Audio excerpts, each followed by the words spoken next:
ನಮಸ್ಕಾರ ಎಲ್ರಿಗೂ. ಹೊಸಬರು ನನ್ನ ಚಾನಲ್ ನೋಡ್ತಿದ್ರೆ ಸಬ್ಸ್ಕ್ರೈಬ್ ಮಾಡ್ಕೊಂಡು ವಿಡಿಯೋ ನೋಡಿ, ಹಾಗೆ ಒಂದು ಲೈಕ್ ಕೊಡಿ. ನಾನು ಹಾಕೋ ವಿಡಿಯೋಯಿಂದ ನಿಮಗೆ ಉಪಯೋಗ ಇದೆ ಅನಿಸಿದ್ರೆ ಬೇರೆಯವ್ರಿಗೂ ಶೇರ್ ಮಾಡಿ. ಬನ್ನಿ ಇವತ್ತಿನ ವ್ಲಾಗ್ ಸ್ಟಾರ್ಟ್ ಮಾಡೋಣ. ಕೊರಿಯರು ಮಾಡಿದ ತಕ್ಷಣವೇ ನಾನು ನಿಮಗೆ ಒಂದು ಬಿಲ್ ವಾಟ್ಸಪ್ ಮಾಡ್ತೀನಿ. ಆ ಬಿಲ್ಲಲ್ಲಿ ನಂಬರ್ ಇರುತ್ತೆ, ನೀವು ವಿಚಾರಿಸೋದಿಲ್ಲ. ಆಮೇಲೆ ಅಕ್ಕ ಕೊರಿಯರ್ ಬಂದಿಲ್ಲ ಅಂತೀರಾ. ನಾನು ಬಿಲ್ ಏನಕ್ಕೆ ವಾಟ್ಸಪ್ ಮಾಡ್ತೀನಿ ಹೇಳಿ. ಅದರಲ್ಲೂ ಮೊನ್ನೆ ನಾನು ಕೊರಿಯರ್ ಹಾಕಿದ್ದು ಮಾರನೇ ಬೆಳಗಿನ ಜಾವ ನಾನು 4 ಗಂಟೆಗೆ ನಿಮಗೆ ವಾಟ್ಸಪ್ ಕಳಿಸಿದ್ದೀನಿ. ಅದು ಬಿಲ್ಲು ನೀವು ನಾನು 11 ಗಂಟೆ ಮೇಲೆ ಅಂತಲೂ ನಾನು ಮೆಸೇಜು ಸಹ ಹಾಕಿದ್ದೀನಿ. ನೀವು ಅದು ಫೋನ್ ಮಾಡಲ್ಲ, ವಿಚಾರಿಸೋದಿಲ್ಲ. ಆಮೇಲೆ ನನಗೆ ಅಕ್ಕ ಅದು ಕೊರಿಯರ್ ಬಂದಿಲ್ಲ ಅಂತೀರಾ. ನಾನು ಬಿಲ್ ಏನಕ್ಕೆ ಕಳಿಸ್ತೀನಿ ಹೇಳಿ. ಬಿಲ್ ಕಳಿಸಿದ್ಮೇಲೆ ನಾನು ನಿಮಗೊಂದು ಮೆಸೇಜು ಕೂಡ ಹಾಕ್ತೀನಿ. ಆಮೇಲೆ ಫೋನ್ ಮಾಡಿ ವಿಚಾರಿಸಿ ಅಂತಲೂ ಹೇಳ್ತೀನಿ. ಫೋನ್ ಮಾಡಿ ಅವ್ರಿಗೆ ಕೇಳಿದ್ರೆ ಅವ್ರು ಹೇಳ್ತಾರೆ ನಿಮ್ಗೆ ಅದು ಪಾರ್ಸಲ್ ಎಲ್ಲಿದೆ ಅಂತ ಹೇಳ್ತಾರೆ ಅವರು. ಇಲ್ಲ ಅಂದರೆ ಅದ್ರ ಬಗ್ಗೆ ಗೊತ್ತಿರೋರಿತ್ತು ಅಂದರೆ ಮೊಬೈಲಲ್ಲೂ ಚೆಕ್ ಮಾಡ್ಕೋಬೋದಂತ. ಅವತ್ತು ಗುರುವಾರ ನಾನು ಸ್ವಲ್ಪ ಹೊರಗಡೆ ಹೋಗೋದಿತ್ತು, ನನಗೆ ಕೆಲಸಗಳಿದ್ದು. ಹಂಗಾಗಿ ನಾನು 6 ಗಂಟೆಗೇ ಅವತ್ತು ಬೇಗನೆ ಹೋಗಿದ್ದು. ಹಂಗಾಗಿ ನಾನು ನಿಮಗೆ ಬೆಳಗಿನ ಜಾವ 4 ಗಂಟೆಗೇ ಅದು ಬಿಲ್ ವಾಟ್ಸಪ್ ಮಾಡಿದ್ದೀನಿ. ಇನ್ನು ಸೇವಂತಿಗೆ ಗಿಡನ ಸ್ವಲ್ಪ ಪಿಂಚಿಂಗ್ ಮಾಡ್ತಾ ಇದ್ದೀನಿ ನೋಡಿ. ಈ ಥರ ಅದು ತುದಿ ಇರುತ್ತಲ್ಲ, ಅದನ್ನು ಈ ಥರ ಟ್ರಿಮ್ ಮಾಡಿಬಿಡಿ. ಆವಾಗ ಅದು ಬುಷಿಯಾಗೂ ಸಹ ಬರುತ್ತೆ. ಇವತ್ತು ಅಂದರೆ ನಾನು ಎಲ್ಲ ಸೇವಂತಿಗೆ ಗಿಡಗಳನ್ನೂ ಸ್ವಲ್ಪ ಅದು ಟ್ರಿಮ್ ಮಾಡ್ತಾ ಇದ್ದೀನಿ. ಟ್ರಿಮ್ ಮಾಡಿ ಅದಕ್ಕೆ ಇನ್ನೂ ಸ್ವಲ್ಪ ಮಣ್ಣೆಲ್ಲನೂ ಹಾಕ್ತಾ ಇದ್ದೀನಿ. ಯಾಕೆ ಅಂದರೆ ಅದರಲ್ಲಿ ತುಂಬ ಸಸಿಗಳು ಬರ್ತಾ ಇದೆ, ಅದಕ್ಕೆ ಬರೋದಕ್ಕೆ ಅವಕಾಶನೇ ಆಗ್ತಾ ಇಲ್ಲ. ಹಾಗಾಗಿ ನಾನು ಇವತ್ತು ಸ್ವಲ್ಪ ಅದಕ್ಕೆ ಇನ್ನೂ ಜಾಸ್ತಿ ಮಣ್ಣೆಲ್ಲ ಹಾಕ್ಬಿಟ್ಟು ಇದು ಟ್ರಿಮ್ ಎಲ್ಲ ಮಾಡ್ತಾ ಇದ್ದೀನಿ. ಪಾಟಿಂಗ್ ಮಿಕ್ಸು ಗಿಡಗಳಿಗೆ ಯಾವ ರೀತಿ ಕೆಲಸ ಮಾಡುತ್ತೆ ಅಂತ ನೋಡಿ. ಇವರು ಅಶ್ವಿನಿ ಅಂತ ನನ್ನ ಹತ್ರ ಸುಮಾರು ಗಿಡಗಳು ತಗೊಂಡಿದ್ದಾರೆ, ಮತ್ತು ಪಾಟ್ಗಳು ತಗೊಂಡಿದ್ದಾರೆ, ಮತ್ತು ಇದು ಗೊಬ್ಬರಗಳೆಲ್ಲ ತಗೊಂಡಿದ್ದಾರೆ. ಪಾಟಿಂಗ್ ಮಿಕ್ಸು, ರೋಸ್ ಮಿಕ್ಸು ಇಂಥದ್ದೆಲ್ಲ ತಗೊಂಡಿದ್ದಾರೆ. ಅವರು ಬಳಸಿ ಅವರಿಗೆ ರಿಸಲ್ಟ್ ಸಿಕ್ಕಿರೋದನ್ನ ನೋಡಿ ಕಮೆಂಟ್ ಮುಖಾಂತರ ಹಾಕಿದ್ದಾರೆ. ನಾನು ಸುಮಾರು ವಿಡಿಯೋದಲ್ಲೂ ಹೇಳಿದ್ದೀನಿ, ಈ ಪಾಟಿಂಗ್ ಮಿಕ್ಸು ಒಂಥರ ಎನರ್ಜಿ ಇದ್ದಂಗೆ ಗಿಡಗಳಿಗೆ ಅಂತಲೂ ಸಹ ಹೇಳಿದ್ದೀನಿ. ಹಾಕಿರೋ ಗಿಡಗಳು ಯಾವ ರೀತಿ ಬಂದಿದ್ದಾವೆ ಅಂತ ನೆನ್ನೆ ವಿಡಿಯೋದಲ್ಲೂ ಸಹ ತೋರಿಸಿದ್ದೀನಿ. ಇವರು ಒಂದು 4-5 ಸತಿ ತಗೊಂಡಿದ್ದಾರೆ ನನ್ನ ಹತ್ರ ಗಿಡಗಳು, ಪಾಟ್ಗಳು ಮತ್ತೆ ಗೊಬ್ಬರಗಳನ್ನೆಲ್ಲ ತಗೊಂಡಿದ್ದಾರೆ. ಈ ಕವರಲ್ಲೂ ಸ್ವಲ್ಪ ಸೇವಂತಿಗೆ ಗಿಡಗಳನ್ನ ಹಾಕಿದ್ದೆ. ಅದು ನೋಡಿ ಮಣ್ಣು ಕಡಿಮೆ ಇದೆ, ಅದರಲ್ಲೂ ನೋಡಿ ಸಸಿಗಳೆಲ್ಲ ಹೆಂಗ್ ಬರ್ತಾ ಇದೆ ಅಂತ. ಇವಾಗ ಅದಕ್ಕೆ ಇನ್ನೂ ಸ್ವಲ್ಪ ಮಣ್ಣೆಲ್ಲನೂ ಹಾಕಬೇಕು. ಸಸಿಗಳು ಬಂದಿರೋದನ್ನ ನೋಡೋಕ್ಕೇ ಒಂಥರ ಖುಷಿ. ಅಷ್ಟು ಚೆನ್ನಾಗಿ ಸಸಿಗಳೆಲ್ಲ ಬಂದಿದೆ. ಅದಿನ್ನೂ ಚಿಕ್ಕ ಚಿಕ್ಕ ಸಸಿ, ಆ ಚಿಕ್ಕ ಚಿಕ್ಕ ಸಸಿ ಪಕ್ಕದಲ್ಲಿ ಮತ್ತೆ ಇನ್ನೂ ಸಸಿಗಳು ಬಂದಿದೆ. ಕೆಲವ್ರು ಹೇಳ್ತೀರಾ, ನಾವು ಎಷ್ಟೇ ದುಡ್ಡು ಕೊಟ್ಟು ತಗೊಬಂದು ಹಾಕಿದ್ರೂ ಈ ಥರ ಸಸಿಗಳೆಲ್ಲ ಬರೋದಿಲ್ಲ ಅಂತೀರಾ. ಅದು ಸೇವಂತಿಗೆ ಗಿಡದ ತುದಿ ಮುರಿದೋದ್ರೂ ನಾವು ಪಿಂಚಿಂಗ್ ಮಾಡಲೇಬೇಕಲ್ವಾ. ಹಾಗಾಗಿ ಅದು ಮುರಿದೋದ್ರೂ ಏನು ಸಮಸ್ಯೆ ಇರೋದಿಲ್ಲ. ಅದರಲ್ಲಿ ಸಸಿ ಬರುತ್ತಲ್ಲ, ಅದು ನಮಗೆ ಮೇನ್ ಬೇಕಾಗಿರೋದು. ನೋಡಿ ಇವಾಗ ಇದರಲ್ಲಿ ಎಷ್ಟು ಸಸಿಗಳಿದ್ದಾವೆ ನಾನು ತೋರಿಸ್ತೀನಿ ನೋಡಿ. ಅಂದರೆ ನಾನು ಇದು ಗ್ಲಾಸಿಂದ ತೆಗೆದು ಕವರಿಗೆ ಹಾಕ್ತಿದ್ದೀನಲ್ಲ, ಹಾಗಾಗಿ ಸುಮಾರು ಸಸಿಗಳು ಬಂದಿದೆ ನೋಡಿ. ಅಲ್ಲಿ ನಾನು ಕೆಲಸ ಮಾಡ್ತಾ ಇದ್ರೆ ಇವ್ರಿಗೆ ಏನಾದರೂ ಭಯ ಇದೆಯಾ ನಾನು ಅಲ್ಲಿದ್ದೀನಿ ಅಂತ. ನೋಡಿ ಭಯ ಇಲ್ದಲೇ ನಾನು ಪಕ್ಕದಲ್ಲೇ ಹೆಂಗೆ ಹೋಗ್ತಾರೆ ಅಂತ ನೋಡಿ. ನಾನು ತಮಾಷೆಗೆ ಹೇಳಿದೆ ಭಯ ಇದೆಯಾ ಅಂತ. ಮತ್ತು ಒಂದೊಂದ್ಸರಿ ನಮ್ಮ ಮಕ್ಳಿಗೇನೆ ಭಯ ಇರೋದಿಲ್ಲ, ಇನ್ನು ಪಕ್ಷಿಗಳಿಗಿರುತ್ತಾ ನೋಡಿ. ಅವು ಎಷ್ಟು ಚೆನ್ನಾಗಿ ಆಡ್ತಾ ಇದ್ದಾವೆ ಅಂತ. ಪಾರಿವಾಳಕ್ಕೆ ನಾನು ನೀರಿಟ್ಟಿರ್ತೀನಿ, ಅಂದರೆ ಪಾಟ್ ಕೆಳಗಡೆ ಇಡ್ತೀವಲ್ಲ ಪ್ಲೇಟು, ಆ ಪ್ಲೇಟಲ್ಲಿ ಇಟ್ಟಿರ್ತೀನಿ. ಆದರೂ ಅದರಲ್ಲಿ ಕುಡಿಯಲ್ಲ ಇವು. ಇಲ್ಲಿ ನೋಡಿ ಜಾನಿಗೆ ಅಂತ ನಾನು ಈ ಪಾತ್ರೆನಲ್ಲಿ ನೀರಿಟ್ಟಿರ್ತೀನಿ, ಅದರಲ್ಲೇ ಕುಡಿಬೇಕು ಅವು ಬಂದು. ಈ ಜಾನಿ ಇಲ್ಲ ಇವತ್ತು ಬಿಸಿಲು ಅಂದ್ಬಿಟ್ಟು ಕೆಳಗಡೆ ಹೋಗಿದ್ದಾನೆ. ಜಾನಿ ಇತ್ತು ಅಂದರೆ ಇವು ಅಲ್ಲಿ ನೀರು ಕುಡಿಯೋಕ್ಕೆ ಬಿಡೋದಿಲ್ಲ, ಓಡಿಸ್ತಿರ್ತಾನೆ ಅವನು. ಹೊಟ್ಟೆ ಕಿಚ್ಚು ಜಾನಿ ಅವನು. ನೋಡಿ ಈ ಸೇವಂತಿಗೆ ಗಿಡ ಎಲ್ಲನೂ ನಾನು ಸ್ವಲ್ಪ ಕಪ್ಪಲ್ಲಿ ಇದ್ದಿದ್ದೆಲ್ಲನೂ ತೆಗೆದು ಕವರಲ್ಲಿ ಹಾಕ್ತಾ ಇದ್ದೀನಿ ನೋಡಿ. ಪಕ್ಕದಲ್ಲಿ ಸಸಿ ನೋಡಿ ಯಾವ ಥರ ಬಂದಿದೆ. ನಾನು ಇದನ್ನು ಟ್ರಿಮ್ ಮಾಡಿದ್ದೀನಿ, ಅಂದರೆ ತುಂಬ ಉದ್ದ ಎಲ್ಲ ಬೆಳ್ಕೊಂಡೋಗಿದ್ದೆಲ್ಲ ಟ್ರಿಮ್ ಮಾಡಿದ್ದೀನಿ. ಟ್ರಿಮ್ ಮಾಡಿ ನೋಡಿ ಸಸಿ ಈ ಥರ ಸಸಿ ಬಂದರೆ ಸಾಕು ನಮಗೆ.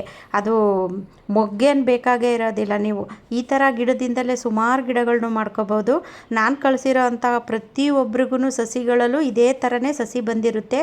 ನಾನು ಕಳಿಸಿರೋ ಸಸಿಲಿ ತುದಿ ಮುರಿದೋಗಿರುತ್ತೆ, ಅದ್ರ ಬಗ್ಗೆ ನೀವೇನು ಟೆನ್ಷನ್ ಮಾಡ್ಕೋಬೇಡಿ. ಯಾಕೆಂದರೆ ಅದು ತುದಿ ಮುರಿದೋದ್ರೂ ನೀವು ಪಿಂಚಿಂಗ್ ಮಾಡ್ದಂಗೆ ಆಗುತ್ತೆ. ಅದು ನಮಗೆ ಬೇಕಾಗಿರೋದೇನು ಮೇನು ಈ ಥರ ಸಸಿ ಬರಬೇಕು, ಅದೇ ಮೇನ್ ಬೇಕಾಗಿರೋದು. ನನಗೆ ತುಂಬ ಜನ ಹೇಳ್ತಿದ್ದೀರಾ ನಿಮ್ಮ ಕೈಗುಣ ತುಂಬ ಚೆನ್ನಾಗಿದೆ, ಹಂಗಾಗಿ ನಾವು ಹೆಚ್ಚಾಗಿ ನಿಮ್ಮ ಹತ್ರನೇ ಸಸಿಗಳನ್ನ ತಗೋತಾ ಇರೋದು. ಏನೋ ನಿಮ್ಮ ಕೈಗುಣದಿಂದ ನಮ್ಮ ಹತ್ರನೂ ಈ ಥರ ಸಸಿಗಳೆಲ್ಲ ಬಂದು ಹೆಚ್ಚು ಸೇವಂತಿಗೆ ಗಿಡ ಆಗಲಿ ಅಂತ ತಗೋತಿದ್ದೀವಿ ಅಂತಿದ್ದೀರಾ. ನೀವು ನನ್ನ ಮೇಲೆ ಇಟ್ಟಿರೋಂತಹ ಪ್ರೀತಿಗೆ ತುಂಬ ತುಂಬ ಧನ್ಯವಾದಗಳು. ಪ್ರತಿಯೊಂದು ಕಲ್ಲರಲ್ಲೂ ಎಲ್ಲ ಗಿಡದಲ್ಲೂ ಈ ಥರ ಸಸಿಗಳು ಬರುತ್ತೆ. ಮೊನ್ನೆ ಒಂದು ವಿಡಿಯೋದಲ್ಲೂ ಹಾಕಿದ್ದೆ ನಾನು. ಒಂದು ಸಸಿ ಹಾಕಿದ್ರೆ ಒಂದು ಪಾಟಲ್ಲಿ ಎಷ್ಟೊಂದು ಸಸಿಗಳೆಲ್ಲ ತುಂಬ್ಕೊಂಡಿದೆ ಅಂತಲೂ ಹಾಕಿದ್ದೆ. ಇದೇ ಥರನೇ ಬರುತ್ತೆ. ಇವತ್ತು ಗಾರ್ಡನ್ಗೆ ನಾನು 5 ಗಂಟೆಗೇ ಬಂದಿದ್ದೀನಿ ಬೆಳಗಿನ ಜಾವ. ನೋಡಿ ಅಲ್ಲಿ ಕತ್ಲೆ ಕಾಣಿಸ್ತಾ ಇರ್ಬೋದು ನಿಮಗೆ. ನಾನು ಅದು ಮೊಬೈಲ್ದು ಟಾರ್ಚ್ ಹಾಕ್ಕೊಂಡು ಕೆಲಸ ಮಾಡ್ತಾ ಇರೋದು. ಯಾಕೆಂದರೆ ಇವತ್ತು ತುಂಬ ಕೆಲಸ ಇತ್ತು. ಹಂಗಾಗಿ ನಾನು ಬೆಳಗಿನ ಜಾವ 5 ಗಂಟೆಗೇ ಬಂದಿದ್ದು. 9 ಗಂಟೆ ಅಷ್ಟರೊಳಗೆ 3/4 ಭಾಗ ಕೆಲಸ ಆಗಿತ್ತು. ಹಂಗಾಗಿ ನೋಡಿ ಅದು ಕಾಣಿಸ್ತಾ ಇರ್ಬೋದು ನಿಮಗೆ ಅಲ್ಲಿ ಸ್ವಲ್ಪ ಕತ್ಲು ಥರ ಅಂತ. ಇನ್ನು ನೋಡಿ ಪ್ರತಿಯೊಂದು ಸಸಿನಲ್ಲೂ ನೋಡಿ ಈ ಥರನೇ ಸಸಿಗಳು ಬರ್ತಾ ಇರೋದು. ನಾನು ಇವೆಲ್ಲನೂ ಟ್ರಿಮ್ ಮಾಡಿದ್ದೀನಿ. ನೀವು ಒಂದು ಸೇವಂತಿಗೆ ಗಿಡದಿಂದ ಸುಮಾರು ಸಸಿಗಳನ್ನ ಮಾಡ್ಕೋಬೋದು ಅಂತಲೂ ನಾನು ಪ್ರತಿಯೊಂದು ವಿಡಿಯೋದಲ್ಲೂ ಹೇಳಿದ್ದೀನಿ. ನೋಡಿ ಆ ಗ್ಲಾಸ್ ಒಳಗೆ ಯಾವ ಥರ ಸಸಿ ಬರ್ತಾ ಇದೆ ನೋಡಿ. ಜನರ ಕಂಪ್ಲೇಂಟ್ ಒಂದೇ ಇರುತ್ತೆ, ನಾವು ಸುಮಾರು ಕಡೆ ಎಲ್ಲ ಗಿಡಗಳನ್ನ ತೊಗೊಂಬಂದಿರ್ತೀವಿ, ಆ ತೊಗೊಂಬಂದು ಹಾಕಿದ್ರೂ ಈ ಥರ ಸಸಿ ಬರೋದೇ ಇಲ್ಲ ಅಂತೀರಾ. ನಿಮ್ಮ ಡೌಟ್ ಕ್ಲಿಯರ್ ಆಗೋದಕ್ಕೋಸ್ಕರ ಅಂತಲೇ ನಾನು ಈ ವಿಡಿಯೋ ಮಾಡಿರೋದು. ನೋಡಿ ನೀವೇ ನೋಡ್ತಾ ಇರ್ಬೋದು ಎಷ್ಟು ಚೆನ್ನಾಗಿ ಸಸಿ ಎಲ್ಲ ಬಂದಿದೆ ಅಂತ. ಈ ಥರ ಒಂದೊಂದು ಸಸಿ ಇಟ್ಕೊಂಡ್ರೂ ಸಾಕು, ನೀವು ಸುಮಾರು ಗಿಡಗಳನ್ನು ಸಹ ಮಾಡ್ಕೋಬೋದು. ಗಾರ್ಡನಲ್ಲಿ ಎಷ್ಟು ಕಲರ್ ಸೇವಂತಿಗೆ ಇದೆಯೋ ಅಷ್ಟು ಕಲರಲ್ಲೂ ಈ ಥರ ಸಸಿ ಬರುತ್ತೆ ನೋಡಿ. ಪ್ರತಿ ಒಂದರಲ್ಲೂ ಸಸಿ ಬಂದಿದೆ ನೋಡಿ, ಅದು ಎಷ್ಟು ದೊಡ್ಡದಾಗಿ ಸಸಿ ಬಂದಿದೆ. ಇನ್ನೇನು ಈ ತಿಂಗಳು ಕಳೀತಿದ್ದಂಗೆ ಮಳೆಗಾಲನೂ ಶುರುವಾಗುತ್ತೆ. ನೀವು ತಗೊಂಡು ಹಾಕೊಂತು ಅಂದರೆ ಆ ಮಳೆಗಾಲಕ್ಕೆ ತುಂಬ ಚೆನ್ನಾಗಿ ಗಿಡಗಳೂ ಬರುತ್ತೆ, ಅದರಲ್ಲಿ ಹೆಚ್ಚು ಹೂವು ಸಹ ಬಿಡುತ್ತೆ. ಆಮೇಲೆ ಇದು ಸೀಸನ್ ಅಂತ ಏನಿಲ್ಲ, ವರ್ಷ ಇಡೀ ಹೂ ಬಿಡುತ್ತೆ. ನೋಡಿ ನಾನು ಪಿಂಚಿಂಗ್ ಮಾಡಿದ್ದೆ ಫಸ್ಟ್ಗೆ, ನೋಡಿ ಎಷ್ಟು ಚೆನ್ನಾಗಿ ಮೊಗ್ಗೆಲ್ಲ ಬರ್ತಿದೆ, ಮತ್ತು ಅದ್ರ ಪಕ್ಕದಲ್ಲಿ ಸಸಿಗಳೂ ಸಹ ಬರ್ತಿದೆ. ಇವಾಗ ಸ್ವಲ್ಪ ಅದು ಗಾರ್ಡನ್ ಕೆಲಸ ಎಲ್ಲ ಮುಗಿಸ್ಬಿಟ್ಟು ನೋಡಿ ಲಾಸ್ಟಲ್ಲಿ ಕಸ ಎಲ್ಲ ಗುಡಿಸ್ತಾ ಇದ್ದೀನಿ. ಅಂದರೆ ಇವತ್ತು ತುಂಬಾ ಕೆಲಸ ಇತ್ತು. ಅದರಲ್ಲೂ ಇವತ್ತೇನು ಬೆಳಗ್ಗೆನೂ ನಾನು ಅಡುಗೆನೇ ಮಾಡಿಲ್ಲ, ಅಷ್ಟು ಕೆಲಸ. ಬೆಳಗ್ಗೆ 5 ಗಂಟೆಗೆ ನಾನು ಗಾರ್ಡನಿಗೆ ಹೋಗಿದ್ದಕ್ಕೆ ಸಂಜೆ 7 ಗಂಟೆಗೆ ಬಂದಿದ್ದೀನಿ. ಆರೆಂಜ್ ಅಂತೂ ಎಷ್ಟು ಚೆನ್ನಾಗಿ ಹೂವೆಲ್ಲ ಅರಳಿದೆ ನೋಡಿ. ಸೇವಂತಿಗೆ, ಆರೆಂಜು ಮತ್ತು ಪರ್ಪಲ್ಲು, ಎಲ್ಲೋ ಪ್ರತಿಯೊಂದರಲ್ಲೂ ಹೂಗಳು ಬಂದಿದೆ.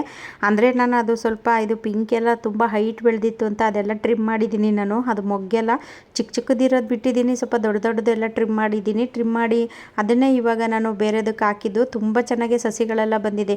ಪ್ರತಿಯೊಂದರಲ್ಲೂ ಇಂಥ ಗಿಡದಲ್ಲಿ ಸಸಿ ಇಲ್ಲ ಅನ್ನೋ ರೀತಿಯೇ ಇಲ್ಲ, ಪ್ರತಿಯೊಂದು ಗಿಡದಲ್ಲೂ ಸಸಿಗಳು ಬಂದಿದ್ದಾವೆ. ಇದು ಗ್ರೀನು ನೋಡಿ ಎಷ್ಟು ಚೆನ್ನಾಗಿ ಅರಳ್ತಾ ಇದೆ. ಆ ಗ್ರೀನಲ್ಲೂ ಅಷ್ಟೇ ಸಸಿಗಳು ಬರ್ತಾ ಇದ್ದಾವೆ. ಇನ್ನು ಆರೆಂಜು, ಪರ್ಪಲ್ಲು, ಮತ್ತು ಬೇಬಿ ಪಿಂಕು, ಮತ್ತು ಇನ್ನು ಇದು ಲಾಲಿಪಾಪು, ಮತ್ತು ಇನ್ನು ಇದು ಪರ್ಪಲಲ್ಲಿ ಇದೇ ಒಂದು ವೆರೈಟಿ, ಇನ್ನೂ ಒಂದು ವೆರೈಟಿ ಇದೆ. ಇದು ಮಧ್ಯದಲ್ಲಿ ಚೆಂಡೆಲ್ಲ ಬರೋದಿಲ್ಲ, ಇದು ಫುಲ್ಲು ಅರಳುತ್ತೆ ದಪ್ಪನಾಗಿ. ಅದು ಇನ್ನೊಂದು ಪರ್ಪಲ್ಲು, ಅದು ಸೆಂಟ್ರಲ್ ಚೆಂಡು ಬರುತ್ತೆ, ಅಂದರೆ ಅದು ಜಾಸ್ತಿ ಅರಳೋದಿಲ್ಲ ಆ ಥರ. ಇನ್ನು ಇದೆಲ್ಲ ರೆಗ್ಯುಲರಾಗಿ ನನ್ನ ಗಾರ್ಡನಲ್ಲಿ ಇರೋವಂಥದ್ದೇ.